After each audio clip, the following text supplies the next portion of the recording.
नमस्कार. Learn English through Marathi या चॅनलवरती तुमचं मनपूर्वक स्वागत आहे. आजच्या लेसनला सुरुवात करूया. आजचा लेसन नंबर आहे 7.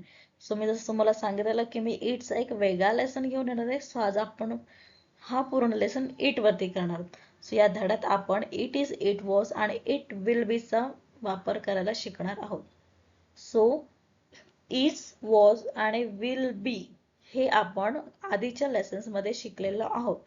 त्यामुळे ते लेसन्स तुम्ही वाचा तर तुम्हाला इथे वर्तमान काळ म्हणजे इट इज, इट वॉज आणि इट विल बी याचा वापर कसा करायचा हे लगेच सोप्या पद्धतीने समजेल. सो इट इज म्हणजेच इट इजचा उपयोग एखादी वस्तू, प्राणी, ठिकाण, हवामान, वेळ किंवा परिस्थिती याबद्दल माहिती देण्यासाठी केला जातो.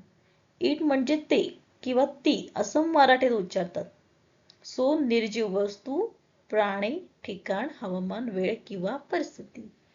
सो आणि इटचा अर्थ आहे. तर एक पॉझिटिव्ह सेंटेन्स असतं, क्वेश्चन सेंटेन्स असतात आणि निगेटिव्ह सेंटेन्स असतात.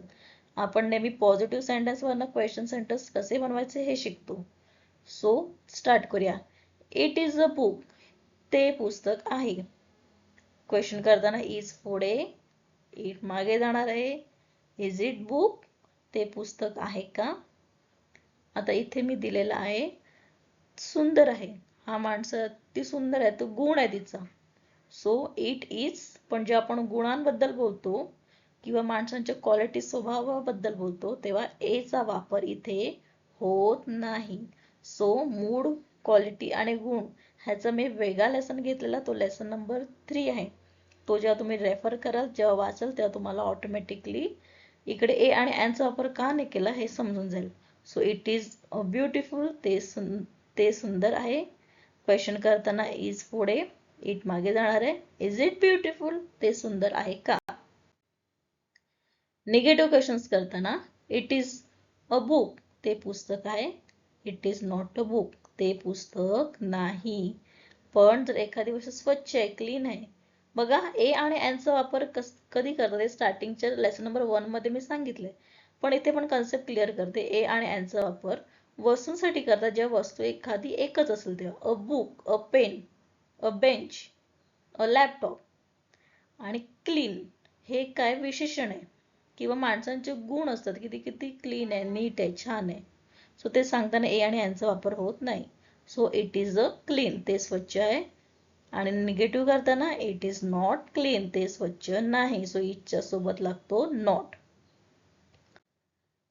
हे बघा इथे सिंपल फॉर्म्युला टेबल दिलेला आहे जेणेकरून तुमच्या लगेच लक्षात राहतील की इट इज हे प्रेझेंट मध्ये वापरतात, इट वॉज हे पास्ट मध्ये वापरतात भूतकाळात, आणि इट विल बी हे भविष्यकाळात वापरतात.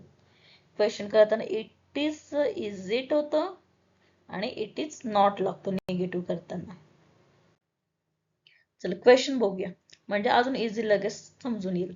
सो पॉझिटिव्ह सेंटेन्स वरनं आपण नेहमी क्वेश्चन सेंटेन्स करतो. सो तुम्ही पॉझिटिव्ह आणि क्वेश्चन सेंटेन्स हे बुक मध्ये असेच लिहा जेणेकरून तुमची सारखी प्रॅक्टिस होऊन जाईल. इट इज अ बुक, ते पुस्तक आहे. Is it a book? ते पुस्तक आहे का? इट इज अ पेन, ते पेन आहे. Is it a pen? ते पेन आहे का? इट इज अ बॅग, ती बॅग आहे. Is it a bag? ती बॅग आहे का? इट इज अ चेअर, ती खुर्ची आहे. Is it a chair? ती खुर्ची आहे का? इट इज अ टेबल, ते टेबल आहे.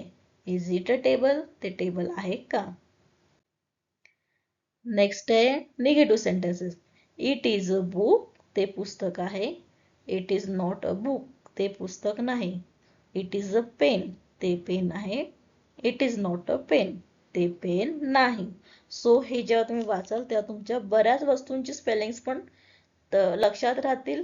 जेव्हा तुम्ही लिहाल तेव्हा तुम्हाला पाठ करायची देखील गरज नाही, ते ऑटोमॅटिकली तुमच्या लक्षात राहतील. जेवढे तुम्ही प्रॅक्टिस कराल तेवढ्या स्पेलिंग तुमच्या ऑटोमॅटिकली लक्षात राहतील किंवा त्यांची ऑटोमॅटिकली प्रॅक्टिस होऊन जाईल. नेक्स्ट आहे वॉज. भूतकाळ म्हणजे एखादी गोष्ट भूतकाळात होती. इट वॉज अ कम्प्युटर, तो संगणक होता. Was it a computer? तो संगणक होता का? इट वॉज अ नोटबुक, ती वही होती. Was it a notebook? ती वही होती का? इट वॉज अ पेन्सिल, ती पेन्सिल होती. वॉज इट अ पेन्सिल ती पेन्सिल होती का? नेक्स्ट आहे पॉझिटिव्ह सेंटेन्स मधून निगेटिव्ह सेंटेन्स करताना इट वॉज अ कम्प्युटर तो संगणक होता. It was not a computer तो संगणक नव्हता. इट वॉज अ नोटबुक ती वही होती आणि it was not a notebook ती वही नव्हती.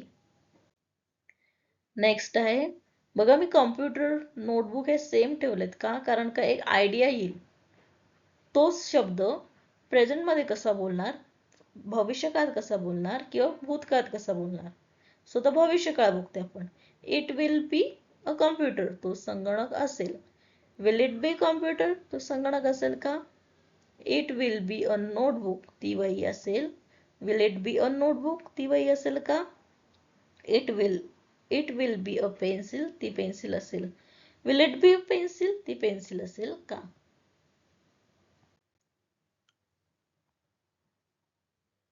पुढे आहे कन्व्हर्सेशन्स मी तुम्हाला दिलेले आहेत. राहुल आणि नेहाचा कन्व्हर्सेशन आहे. राहुल म्हणतो इज इट अ लॅपटॉप तो लॅपटॉप आहे का? नेहा म्हणते yes it is a laptop हा लॅपटॉप आहे. राहुल म्हणतो वॉज इट अ कम्प्युटर तो कम्प्युटर होता का? नेहा म्हणते no it was not a computer तो कम्प्युटर नव्हता. मग राहुल विचारतो will it be a tablet तेव्हा नेहा म्हणते yes it will be a tablet. Amit आणि प्रिया. अमित म्हणतो is it a school bus ती स्कूल बस आहे का? प्रिया म्हणते yes it is a school bus ती स्कूल बस आहे. अमित विचारतो वॉज इट अ व्हॅन ती व्हॅन होती का? पास्ट मध्ये no it was not van ती व्हॅन नव्हती पास्ट मध्ये. अमित म्हणतो will it be a mini bus mini bus असेल का? येस प्रिया म्हणते yes it will be a mini bus ती मिनी बस असेल. रोहन म्हणतो स्नेहाला is it a water bottle water bottle असेल वॉटर बॉटल आहे का? Yes it is a water bottle हो ही वॉटर बॉटल आहे. Rohan was it a flask flask म्हणजे थर्मास. नो फ्लेक्स होता का? तो फ्लेक्स होता का? No it was not a flask तो फ्लेक्स नव्हता. Will it be a juice bottle juice bottle असेल का? Yes it will be a juice bottle juice bottle असेल. हा आता हे मी तुम्हाला नेचर ह्युमन किंवा एखादी गोष्ट कशी आहे सुंदर आहे नीट आहे बिग आहे स्मॉल आहे वस्तूंबद्दल सांगण्यासाठी इथे इटचा वापर कसा करायचा ते सेंटेन्सेस मी तुम्हाला दिलेले आहेत. आता हे सेंटेन्सेस इथे जेव्हा आपण एखाद्या गोष्टीची माहिती देतो तेव्हा त्याचे गुण सांगतो तेव्हा इथे ए आणि एनचा वापर होत नाही. सो हे डायरेक्ट लिहिले जातात. इट इज ब्युटिफुल ते सुंदर आहे. इज इट ब्युटिफुल ते सुंदर आहे का? इट इज क्लीन टेबल बघितलं आणि बोललो इट इज क्लीन ते स्वच्छ आहे. आणि प्रश्न विचारला इज इट क्लीन हे स्वच्छ आहे का? हे स्वच्छ दिसतंय का तुला? Is it clean? It is dirty हे घाणेरडं आहे. इज इट डर्टी हे घाणेरडं आहे का? सपोज एखादा बॉल आहे. इट इज बिग खूप मोठा आहे. ते मोठे आहे. इज इट बिग ते मोठे आहे का? इट इज स्मॉल चेअर आहे. बोलो इट इज स्मॉल छोटे आहे. इज इट स्मॉल ते लहान आहे का? अगर निगेटिव्ह घेतले it is a beautiful it is not beautiful. It is clean स्वच्छ आहे आणि इट इज नॉट क्लीन नॉटचा वापर झालेला आहे निगेटिव्ह साठी. बघा इथे वर्ड्स चेंज केलेत जेणेकरून तुमचा शब्दसंग्रह वाढेल.